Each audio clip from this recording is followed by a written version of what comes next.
What is up, guys? Welcome back to Spoiling Movies. My name is Chris, and I'm gonna tell you all about a movie I just watched. I'm gonna tell you most of the things that happened in it. I'm gonna, be giving you spoilers, telling you that anything I find noteworthy about it. I decided to do one that I watched when I was young. It's a 1992 movie called Stay Tuned, starring John Ritter. The movie starts with a couple that's getting ready to watch a movie, a TV show thing. Some weirdo shows up at the front door. The guy goes to get the door. Lady comes outside. The guy is gone, and his popcorn bowl's on the ground.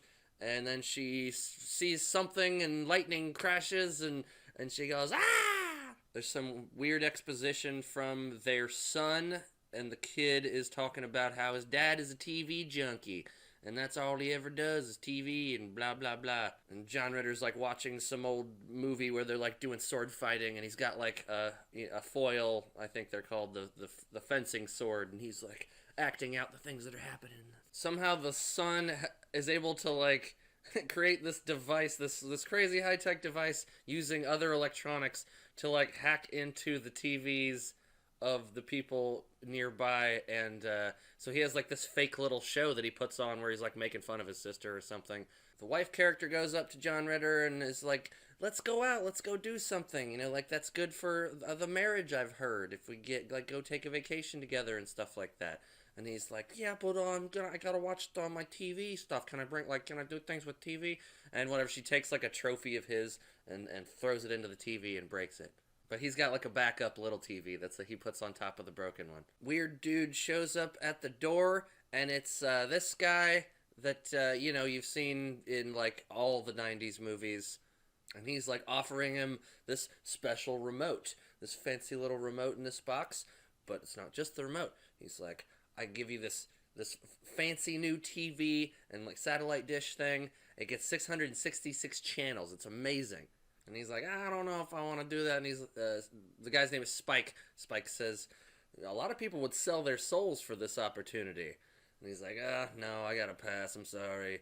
And he's like, "Well, there's a free trial." And he's like, "Free trial." So he decides to do it. And once the big-ass satellite thing is installed, the obvious demon character drives into a dead end on their street, and then like a gateway to hell opens up, and he drives right into it. His name is Spike. There's 666 channels. Sell your soul. You didn't think it was fucking coming? So he starts watching his new TV shit, and there's weird shows. Three Men and Rosemary's Baby. There's like a prank where somebody tells their wife that the husband is dead or whatever, and it's called Sadistic Home Videos. The wife sees that he's got this brand new setup, and she's like, "This is bullshit." She goes out to the yard, starts trying to destroy the satellite thing, and it starts like turning on and like changing position and bringing out this little thing, and both of them get like laser beams sucked into the satellite dish thing. When we see them again, they're trapped on this game show, and it's called You Can't Win, and the prize is the Napper Crapper chair. It's a chair that has a TV attached to it, and like cup holders, and a toilet built into it. It's the Napper Crapper. The Spike guy in this weird like TV studio type place, Eugene Levy, shows up and starts giving some exposition to the new guy, and it feels very Cabin in the Woods. He's explaining how like the people that get sucked in to the satellite dish thing, they have 24 hours to survive, and if they can survive the TV shows that they're in for 24 hours, then they get to go back home, and if not, then the devil gets their soul or whatever. Eugene Levy says something that Spike doesn't agree with, so he ends up sending him into the thing to help them not win. They go through a little staticky portal thing, and they end up in a professional wrestling ring. And they're going against the Gorgons, who are just these large people, the man and woman, that are just, every time they say anything, it's like, "Ah!" And they're getting their butts kicked. Until the woman, like, grabs the wife by her hair and, like, pulls out a chunk of her hair. And she's like, "My hair!" And that really gets her upset. And so she goes and grabs, like, a mic stand from one of the reporter guys and starts bashing the shit out of her. And then there's another staticky portal thing that opens up. And they go into it, and they end up in Northern Overexposure, which is a joke on an old TV show called Northern Exposure. But this one's like they're definitely going to die from overexposure in the cold, icy wilderness. Eugene Levy is there in the icy place with them, and there's some wolves, and he's like, "Come on, get into this cabin." He sees that he finds that there's the portal. There's another staticky portal, but it's under some ice. The kid almost gets sucked into the dish thing, but he doesn't. He holds on to something. His bite gets taken into it. Eugene Levy explains to Ritter and his wife like what's going on. Explains the whole situation. They're trapped in the dish and in the shows and whatever. They gotta try to get out. Somehow the cabin catches fire, and they manage to push the cabin like over across the ice, over the portal thing, and break through the ice and jump through into the next thing where they're animated mice in like an old school like Warner Brothers Looney Tunes style animation thing. And this is actually the coolest part of the movie because it's old school hand drawn animation. It looks pretty good. It's fun. Apparently the cartoon adults that live in the house that the mouse people are in, they've decided to send away for a robot cat. And RoboCat has like a bunch of weapons to get rid of the mice. Somehow they get the cat into a bathtub and push like a hairdryer into the bathtub, electrocute the thing, and it blows up. But it's able to like have this little magnet thing pull it back together, and it keeps chasing him around. John Ritter's mouse character mails away for an Acme brand Robo-Dog, and Robo-Dog fights RoboCat, and the house explodes, and he's able to go through the mouse portal. They're able to escape through little staticky mouse hole portal in the wall. And there's one called My Three Sons of Bitches. My Three Sons of Bitches. Because there was a show called My Three Sons. I don't remember that one. But John Ritter ends up in Dwayne's Underworld. Dwayne's Underworld, party time, excrement. I don't know. They say some weird shit, but basically it's Wayne's World. But since it's the underworld, they're like zombie creatures and everything's fucked up. And they're like, "Hail Satan!" And they have John Ritter tied up to a chair, and his shirt says "Sphincter Boy." Both of them end up in this like black and white noir detective movie thing, and he's trying to figure out where his dame went. And like every now and then they cut back to the kid like switching through shows and stuff. They're just like cramming in a bunch of these references, and one of them's for The Exorcisist. It's The Exorcist, but they're doing like exercises, and it's ridiculous. They're like, let's do some head spins. While they're in the detective movie thing, they find one of the neighbors. I guess the neighbor has been trapped in there, but he kind of likes it in there, and he doesn't want to leave, and he's got like his remote with him. It sort of became like a Matrix moment, actually, that like he liked it in there, just like the bad dude liked it in the Matrix, and he wanted to go back, and he's like, I just want to stay in here and live because it's better than the outside world. And then some like rival gangster people come into the club that they're in, and like gun a bunch of people down, and the neighbor guy says, "Take the remote and get out of here." They end up in like old school French Revolution times. They meet up with Eugene Levy again there, and he explains what's going on. John Ritter is like, he's dressed up like a woman for some reason. Some of the like French soldiers are in a bar with John Ritter and wife character, and he's in drag.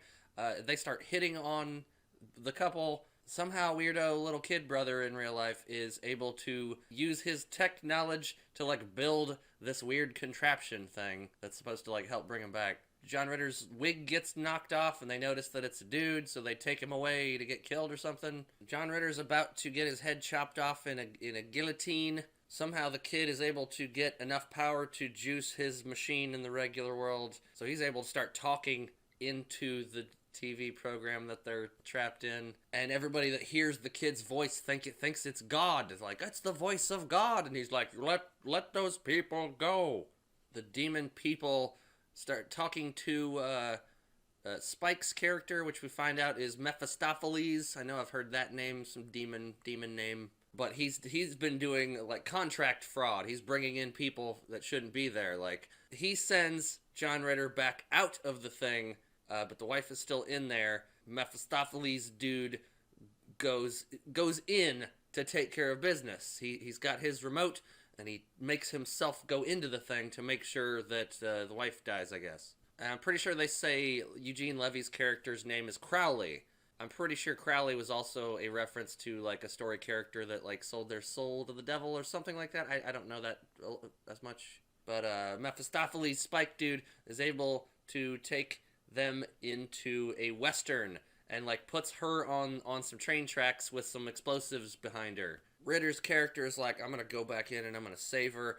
He's able to use his remote to get himself back into the dish, into the Western program, and he's like an awkward Western hero he's supposed to be. They get into a duel, him and Spike, and Spike shoots him, but it doesn't kill him because he had the remote. The bullet got stopped by a remote, and so his remote, it doesn't work, but he's still alive. So they have a fight, and they're trying to get a hold of of Spike's remote, and so they accidentally travel through multiple different things again. They end up in like a Star Trek thing where there's like multiple Spike characters in there, and I think John Ritter says, "Holy Shatner!"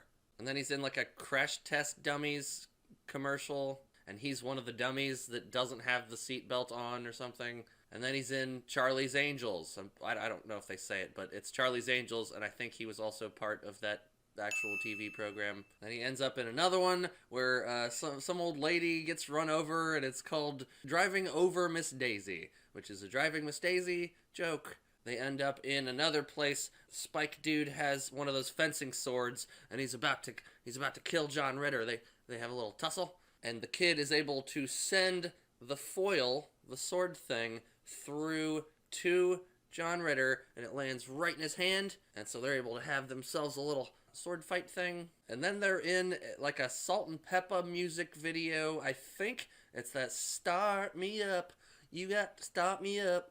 John Ritter's like got this goofy thing on his head, and he's in this weird outfit, and he's like dancing in the music video and shit. It's goofy. They're able to send Spike away with the remote, but they're not able to get themselves out of there for some reason. The remote doesn't work. Somehow they find out if they just turn off the TV, like if the kids in the regular world turn off the TV, then everything will be fine. And the wife is still about to get hit by a train, but he's already kind of saved her, but they're still stuck there. But the kids turn off the TV, and they come back, and everything is fine. But the satellite dish thing still takes like the neighbor's pit bull dog away into the thing.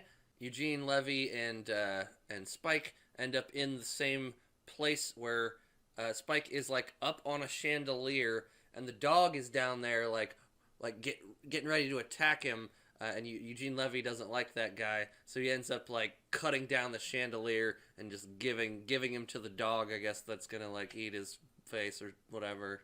They show John Ritter teaching a fencing class.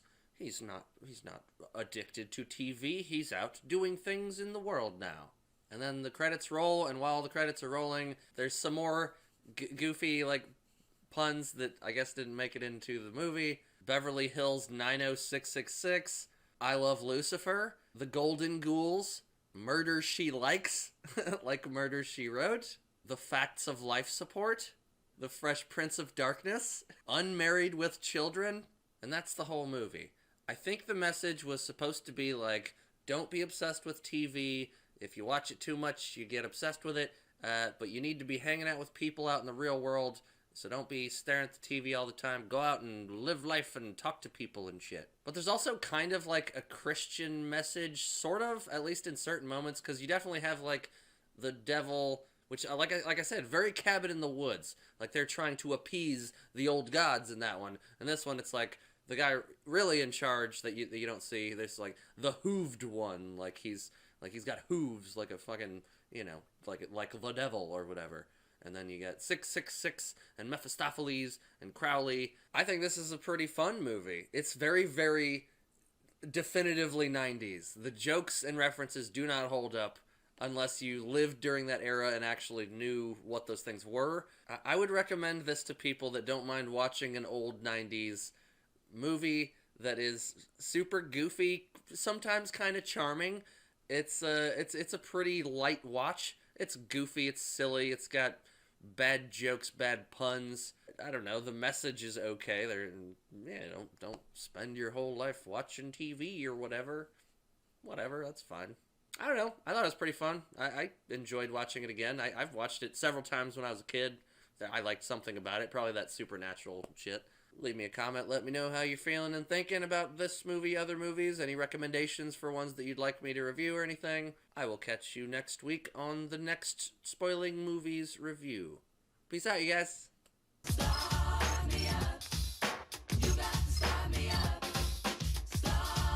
There's some... I only... Then there's another show that is...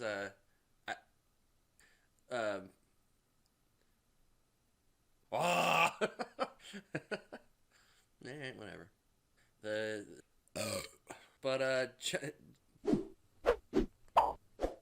He sound like it, and it's sort of like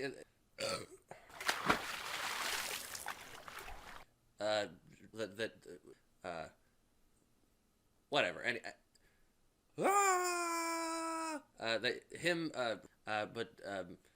I will I will